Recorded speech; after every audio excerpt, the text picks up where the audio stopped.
ඔයා ඔරදෙන්නේ බැහැ නැතුව ඉන්න. මේක මේ මොකද මම මේ බැලේ දන්නවා.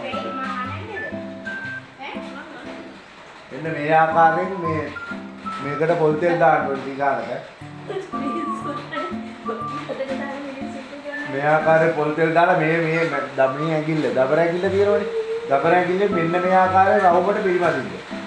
දැන් හොඳින් පොල් තෙල් ආවට පස්සේ මෙහෙම බලන්න මූණ පේනවා නම් අන්න හොඳට පොල් තෙල් තියෙනවා. දැන් මේක දෙන්න. මේ ළමයාට මේ කියලා දෙන ගමන් ඉන්නේ. අල්ලට සිගාවක් නැති රස කැවිලි කකා කියලා. මෙයා තමයි සරලි චතුරංගා කුමාරි කියන්නේ. ඔක්කොම ගන්න. මෙහෙම කරන් ගන්න. ඒකේ හරහා ගන්න. මෙහෙම ඉනාලේ කියලා අතින් මෙහෙම කරන් හරි. මොකද හරි. හරි. තේරෙනවද? මෙන්න මෙයා. හරි නූල ගැට ගන්න. වසර ගන්න. හරි.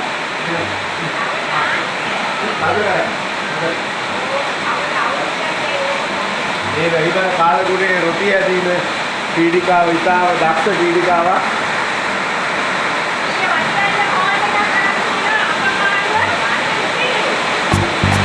ඔයා හිතුවා කියලා ඉතින්.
ඇත්තටම කියනවා නම් මම තමයි රොටි හැදීමේ කර්මාන්තයේ ප්‍රධානී විදිහට කටයුතු කරන්නේ.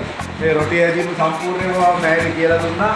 අද දිනේ ඇය රොටි හදන්න දන්නේ නැති විදිහට තමයි දන්නේ නැතිව ඉන්නේ. මම යාට රොටි හදන්න සම්පූර්ණයෙන්ම කියලා දුන්නා. ආවල.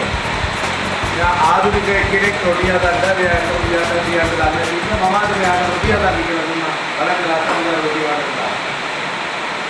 මෙන්න බලන්න මෙයා රොටි කරලා මේ තියෙන්නේ අය අහන පළවෙනි රොටිය. මේ රොටියේ මුහුණටයි මෑගේ මුහුණට යන බලන්න කිසිම වෙනසක් නැහැ. මේ දෙකම එක වගේ.